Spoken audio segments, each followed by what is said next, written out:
एकादशी के दिन शंकर भगवान को चावल का दाना चढ़ाना चाहिए कि नहीं चाहिए?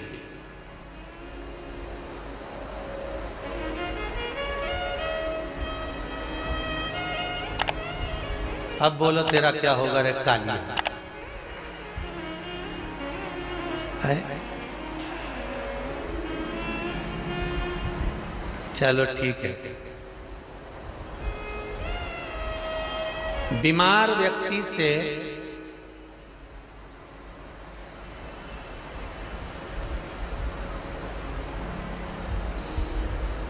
कोई बीमार व्यक्ति है, बहुत रोगीला, उसको बहुत रोग है, शुगर है, बीपी है, थायराइड है, सब कुछ है उसको, और वो रोगीला व्यक्ति जब डॉक्टर के पास जाकर पूछे, डॉक्टर साहब मेरी तबीयत ठीक नहीं रहती है, मैं बहुत कष्ट में रहती हूँ, बहुत तकलीफ है शरीर में, और अभी सावन का महीने का व्रत आ रहा है डॉक्टर साहब, 1 महीना में व्रत करती थी पहले, करूं कि नहीं करूं?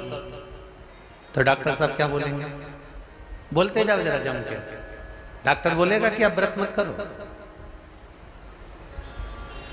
डॉक्टर एक बात कहेंगे,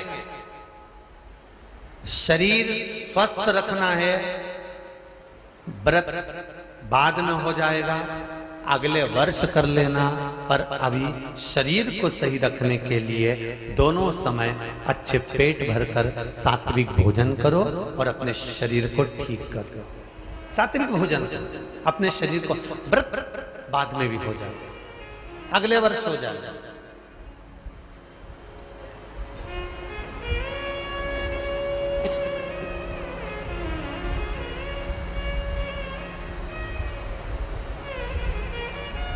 अभी तुम थोड़ा सवेरे 2 बिस्कुट ले लिया करो, सुबह नाश्ता ले लिया करो, भोजन ले लिया करो, फिर दोपहर में कुछ हल्का फुल्का लेकर थोड़ी थोड़ी देर में खाते रहना चाहिए। हो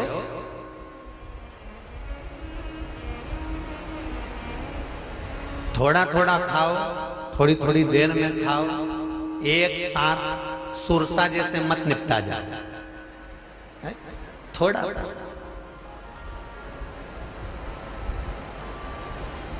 ज्यादा खाओगे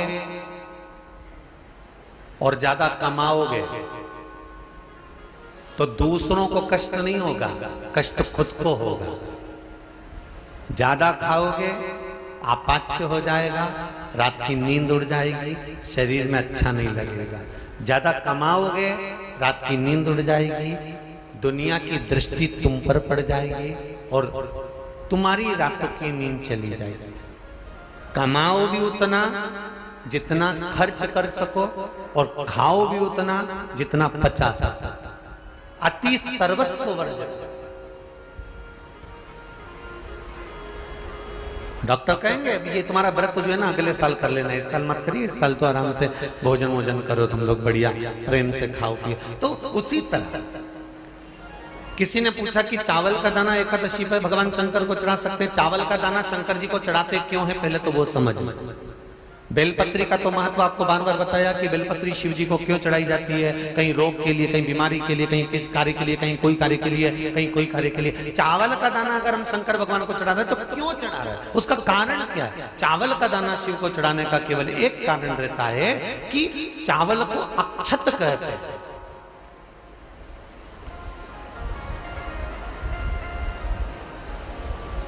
अक्षत का मतलब होता है अक्षय।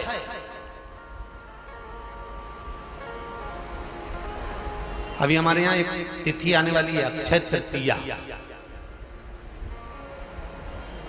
उसका मतलब क्या होता है? अक्षय, जिसका कभी क्षय ना हो।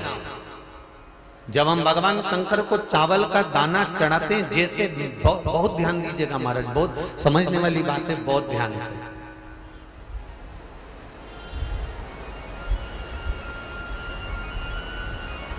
चावल का दाना हमारे मस्तक पर तिलक करने के बाद पंडित जी क्यों लगाते हैं कि भगवान जैसा समय आज चल रहा है, आप पूजन कर रहे हो, पाठ कर रहे हो, दान कर रहे हो, पुण्य कर रहे हो, सत्कर्म कर रहे हो, भजन कर रहे हो, मेरा देव अधिदेव महादेव, मेरा नारायण, मेरा सत्यनारायण भगवान, मेरा राम जी, मेरा विष्णु जी, मेरा भागवत मैया, मेरी रामायण मैया, ब्राह्मण मस्तक पर तिलक लगाने के बाद चावल इसलिए लगाता है कि जैसा समय आज चल रहा है, भगवान तुमको ऐसा ही समय बनाकर रखे और तुम ऐसे ही चार चांद लगाते रहो, दान पुण्य संकीर्तन करते रहो, इसलिए मस्तक पर चावल का दाना लगाया जाए।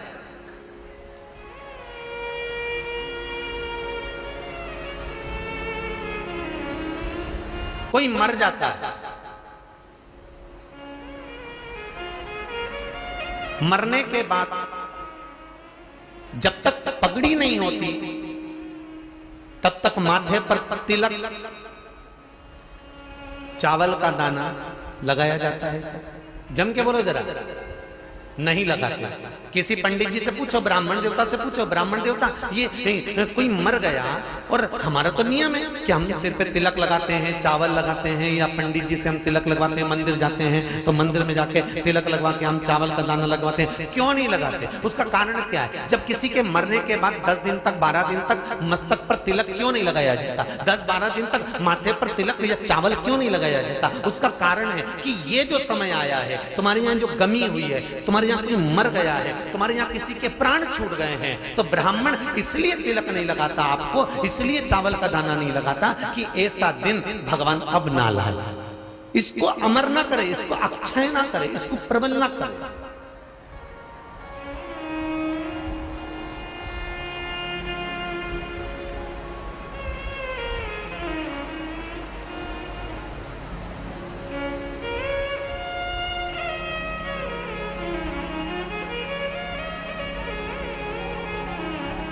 और जब चावल का दाना, तो यहां शिव महापुराण की कथा करी, चावल का दाना हम शिव जी को क्यों चढ़ाते हैं, भगवान को क्यों समर्पित करते हैं, भगवान की पूजन में अक्षत क्यों समर्पित करते हैं, चावल क्यों समर्पित करते हैं, उसका कारण क्या है? तो कहा आज मैंने जब चावल का दाना आपको समर्पित करा है, जिस भाव से, जिस विश्वास से, जिस श्रद्धा से, जिस मन से मैं आपको रिझा रही हूं, हे भोलेनाथ मेरी ये मनोकामना पूर्ण कर, इसको अक्षय कर देना, इसको अमर कर देना, बस इतनी कृपा आप कर।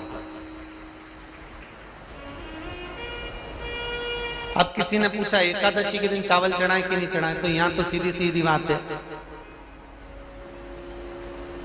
बीमारी देखकर थोड़ी ना आती है कि नवरात्र चल रहे हैं कि सावन का सोमवार चल रहा है, बीमारी तो बीमारी। तुम चावल मत खाओ। तिरुपति कौन कौन गया? हाथ उठाओ। ठीक है। जगन्नाथ जी कौन कौन गया? हाथ उठाओ। हाँ ठीक है। द्वारका जी कौन कौन गया? हाथ उठाओ। ठीक है। बद्रीनाथ कौन कौन गया? हाथ उठाओ। ठीक है। एकादशी के दिन कभी तुम बद्रीनाथ चले जाओ, एकादशी के दिन तुम द्वारका चले जाओ, एकादशी के दिन तुम तिरुपति चले जाओ, एकादशी के दिन तुम जगन्नाथ चले जाओ, एकादशी के दिन तुम्हारी मर्जी पड़े भगवान के किसी धाम में चले जाओ और भगवान को भोग लगाओ और उनकी थाली को झांक कर देखना, उसमें चावल जरूर मिलेगा। उसमें ऐसा नहीं है कि चावल नहीं मिलेगा।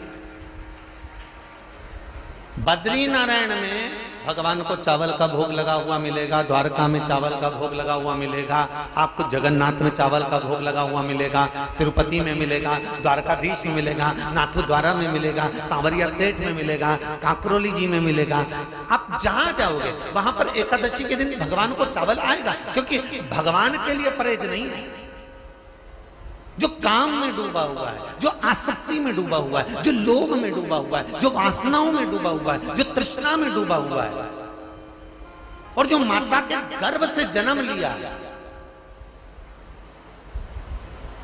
एकादशी के दिन चावल उसको नहीं खाना। अब हमारे यहां तो कहावत में कहते हैं, राम जी की जब स्तुति गाते हैं तो कहते हैं भय प्रगट, आती है आप लोगों को? एक लाइन तो आती होगी, गाओ जरा। भय प्रगट दीन कौशल्या। अब रामचरितमानस में कहा भय प्रगट कृपाला। प्रगट मतलब एकदम सामने आ गए। यहां लिखा है पैदा भय लाला। अगर तुलसीदास जी लिखते तो जन्म लिया होता राम जी ने तो तुलसीदास बाबा लिख देते कि पैदा भय, माता के गर्भ से इनका जन्म हो। नहीं नहीं नहीं, यहाँ कहा भय प्रगट कृपाला दीन कौशल्या, यहाँ प्रगट भय।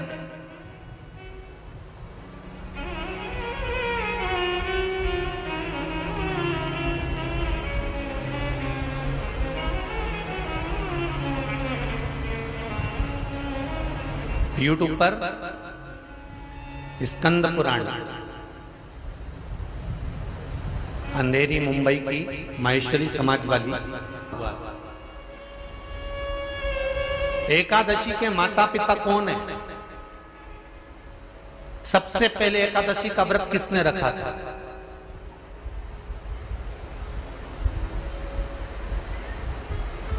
एकादशी का जन्म स्थान कहां है? दुनिया के लोग बहुत प्रश्न करते हैं, राम जी अयोध्या में हुए थे, भगवान कृष्ण मथुरा में हुए थे, तो एकादशी कहां हुई थी? तो उसको बताना तो पड़ेगा कहां हुई थी।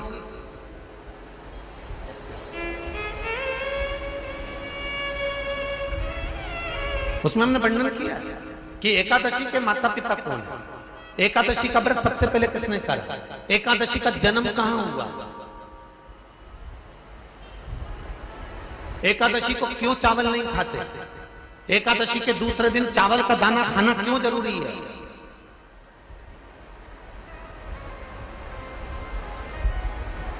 कौन सा तीर्थ है जहां एकादशी को उल्टा लटका दिया। एक एक चीज का वर्णन स्कंद पुराण सब चीजों का वर्णन कर देता है। प्रत्येक तो यहां जो वर्णन आया कि आप मनुष्य जो माता पिता के गर्भ से, माता के गर्भ से जन्म लिया हो, संसार में जिसका जन्म हुआ हो और मृत्यु लोक में गर्भ की कैद में रहने के बाद जन्मा हो, उसको एकादशी के दिन चावल नहीं खाना चाहिए। मारा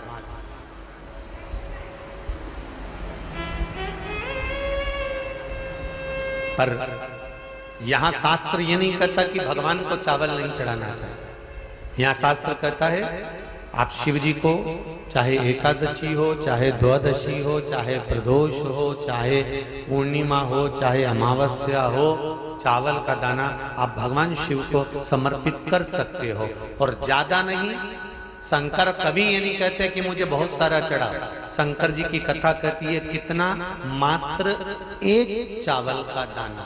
हम तो उनसे भी कहेंगे जो लोग कहते हैं ना कि हम आज हमारा सावन का महीना है तो आज हमें भगवान को 1.25 लाख बेलपत्र चढ़ाएंगे, तो कोई कहता हम 1000 बेलपत्र चढ़ाएंगे, तो कोई के हम 5000 चढ़ाएंगे, कोई के हम 50,000 चढ़ाएंगे। मेरा निवेदन केवल इतना है, तुम तो एक चढ़ा। और ये भी जरूरी नहीं है, एक बेलपत्र भी कब चढ़ाई जाती है शंकर भगवान को, जब तुमने किसी एक बेलपत्र का पेड़ लगाया होगा और वो पेड़ बड़ा हो गया होगा, तब तुम हकदार बनते हो कि किसी के पेड़ की बेलपत्र तोड़कर शिव को चढ़ाई जाए। लगाया पेड़ में